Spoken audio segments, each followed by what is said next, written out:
हर पल जियो drama serial मलकियत बन चुका है बहुत ही ज़्यादा इंटरेस्टिंग।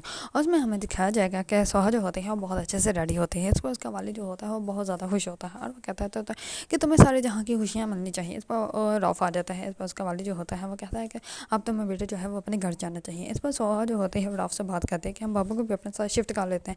इस पर रौफ जो होता है वो अपने ससुर से बात करता है, लेकिन वो कहता है कि नहीं बेटा, ऐसे अच्छा नहीं लगता। दूसरी तरफ जो रौफ की बहन होती है वो तो सोहा को बिल्कुल भी बर्दाश्त नहीं कर रही होती, क्योंकि वो खुद डिवोर्स लेकर घर बैठी होती है। इसी वजह से वो कहती है कि अम्मा आपको भाई की शादी करनी ही नहीं चाहिए थी। इस पर वो कहती है कि उसकी उम्र गुजरी जा रही थी, इसी वजह से मेरी शादी की। इस पर वो कहती है कि अम्मा लड़कों की उम्र नहीं गुजरती, लड़कियों की उम्र गुजरती है, और आपको क्या ज़रूरत है इतनी जल्दी उसकी शादी करने की। अब वो देखना आपको मुँह भी नहीं लगाएगा।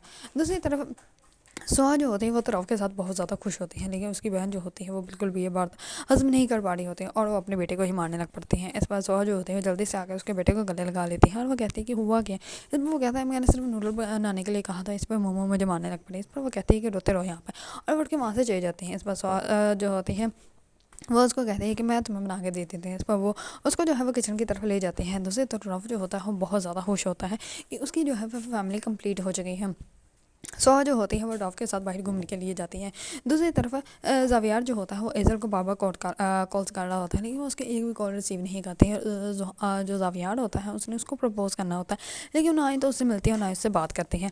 इस पर ज़ावियार जो होता है वो जैसे ही ऑफिस जाता है तो वहाँ पर जो है वो एक फ़ाइल जो है वो ज़ावियार के सामने आती है। इस पर ज़ावियार जैसे वो फाइल को देखता है तो उसकी गलतियाँ उसके सामने आ जाती हैं। इस पर वो बहुत ज़्यादा गुस्सा करता है और वो जिसने फ़ाइल कंप्लीट की होती है उसको जो है वो जॉब से निकाल देता है। इतने में ही वहाँ पे एज़ल आ जाती है और वो कहती है कि तुम सॉरी करो और जाके अपनी जो है वो सीट पे बैठ जाओ। इस पर वो कहता है कि मैंने अभी अभी इसको फायर किया है और तुम होती कौन इसको जो है दोबारा जॉब पे रखने वाली। इस बार जो होती है एज़ल वो कहती है क्या हो गया, सब लोग बात देख रहे हैं, तुम क्यों इसी लहजे में मुझसे बात कर रहे हैं। इस पर वो बहुत ज़्यादा गुस्से से उससे बात करता है और वो कहता है कि तुम थी कहाँ, 2 दिन से मैं तुम्हें कॉल कर रहा था, तुम मेरी बात का जवाब दो। इस पर जो होती हैं एज़ल वो बहुत ज़्यादा गुस्से में वहाँ से चली जाती है। इस पर ज़ावियार जो होता है वो बहुत ज़्यादा और भी ज़्यादा परेशान हो जाता है कि एज़ल जो है वो फिर से उससे नाराज़ हो गई। दूसरी तरफ उसकी बहन जो होती है उसको करती है कॉल करके कहती है कि मैंने तुम्हें जो है वो काम के लिए कहना था, क्योंकि मेरी जो है वो शादी की एनिवर्सरी है तो तुम्हें वहाँ पर आना ही आना है। इस पर वो कहता है कि तुम्हें नहीं चाहिए कि अब तुम ये चौचले जो है बंद कर दो, तुम्हारी शादी पुरानी हो गई है। इस पर वो कहती है कि 4 साल बाद जो है वो कभी शादी पुरानी नहीं होती, और यही तो ज़िंदगी की खुशियाँ होती है जहाँ पे सारी फैमिली जो है वो इकट्ठी होती है। इस पर जो होता है ज़ावियार वो कहता है कि ठीक, मैं जो है वो छोटे के लेकर वहाँ पे आ जाऊँगा। दूसरी तरफ एज़ल को जो है वो ज़ावियार बार बार कॉल करता है। इस पर वो उठा ही लेती है और वो कहता है कि क्या कल हम लोग मिल सकते हैं। इस पर वो कहती है कि नहीं, मुझे जो है वो काम है। इस पर वो कहता है कि चलो ठीक है, हम ब्रेकफास्ट पर मिल लेंगे। इस पर वो कहती है कि ठीक है। इस पर एज़ल जो होती है वो ऑलरेडी पहले ही जाके वहाँ पे बैठ जाती है। जैसे ज़ावियार आता है और वो कहता है कि तुम मुझसे पूछोगी नहीं कि मैं तुम्हें परसों कॉल क्यों कर रहा था। इस पर वो कहती है कि बताओ। इस पर वो उसको रिंग निकाल के देता है। इस पर वो कहती है कि तुम्हें पता भी तुम ये क्या कह रहे हो।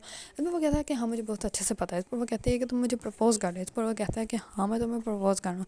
इस पर वो रिंग जो बॉक्स होता है वो बंद कर देती है और वो कहती है कि नहीं अभी तुम रहने दो। इस पर वो कहता है कि क्या मतलब रहने दो, कि तुम मुझसे प्यार नहीं करती। इस पर वो कहती है कि हाँ करती हूँ, लेकिन मैं चाहती हूँ कि तुम ये रिंग जो है वो सबके सामने मुझे पहनाओ। कुछ ही दिन बाद मेरी बर्थडे है तो बर्थडे वाले दिन ही हम लोग ये सब कुछ कर लेंगे। इस पर ज़ावियार जो होता है वो तो बहुत ज़्यादा खुश हो जाता है। दूसरी तरफ ज़ावियार जो होता है वो जैसे ही अपनी बहन के घर जाता है तो उसका भाई जो है वो सबको बताता है कि ज़ावियार ने जो है वो एज़ल को प्रपोज़ किया है। इस बार जो होती हैं उसकी दोनों बहनें वो तो हैरान परेशान हो जाती हैं और वो कहती हैं कि ये कैसे तुमने किया और तुमने हम लोगों को बताया क्यों नहीं। इस पर वो कहता है कि अभी कन्फर्म नहीं हुआ, अगर जैसे कन्फर्म हो जाएगा तो फिर मैं सब लोगों को बता दूंगा। लेकिन उसको इस बात का बिल्कुल भी अंदाज़ा नहीं है कि एज़ल जो है वो उससे नफ़रत करती है। जैसे पार्टी वाले दिन जो है वो ज़ावियार जाएगा एज़ल की पार्टी पर, तो एज़ल जो है वो ऑलरेडी अपने बॉयफ्रेंड के साथ वहाँ पे होगी। ज़ावियार जो होता है वो बहुत ज़्यादा गुस्से में आ जाता है और वो उसके बॉयफ्रेंड को जो है वो मारने लग पड़ता है और वो कहता है कि तुम्हारी हिम्मत कैसे कि तुम जो है वो एज़ल के इतने ज़्यादा करीब आ गए। इस पर एज़ल जो होती है वो कहती है कि तुम्हारे साथ ज़िंदगी गुजारने से बेहतर इंसान जो है वो मर जाए, क्योंकि तुम एक टॉक्सिक इंसान हो, तुम्हारे साथ कभी भी कोई भी खुश नहीं रह सकता। और तुमने ये एक्सेप्ट भी कैसे कर लिया कि मैं तुम्हें जो है वो अपनी अपनी लाइफ में जो है एंटर कर लूँगी। तुम जैसा इंसान जो है वो किसी की भी मोहब्बत डिजर्व ही नहीं कर सकता। और दूसरी तरफ सोहा जो होती है वो अपने जो है वो शौहर के साथ बाहर घूमने गई होती है। इतनी में उसकी बहन जो होती है वो बार बार उसको कॉल्स कर रही होती है और वो कहती है कि जल्दी से गाड़ो, इतनी तेज़ बारिश हो रही है, तुम लोग अभी तक आई क्यों नहीं। इस पर वो उसकी कॉल सुन के जो है वो जल्दी से बाइक चला कर जो है वो घर आ रहे होते हैं, लेकिन रास्ते में जो है वो बहुत ज़्यादा पानी होता है जिसकी वजह से उसकी गाड़ी के टायर जो होते हैं वो स्लिप हो जाते हैं और रौफ का सर जो है वो सीधा जाके किसी पत्थर पर लगता है, जिसकी वजह से उसकी मौत जो है वो वहीं पर हो जाती है। सोहा ने कभी सोचा भी नहीं था कि उसकी शादी के कुछ दिन बाद ही उसका शौहर जो है वो मर जाएगा। अगर आप लोगों को ड्रामा सीरियल मलकियत पसंद है और इसके बारे में न्यू न्यू अपडेट जानना चाहते हैं तो मेरे चैनल को लाइक, कमेंट एंड सब्सक्राइब करना मत भूलिएगा।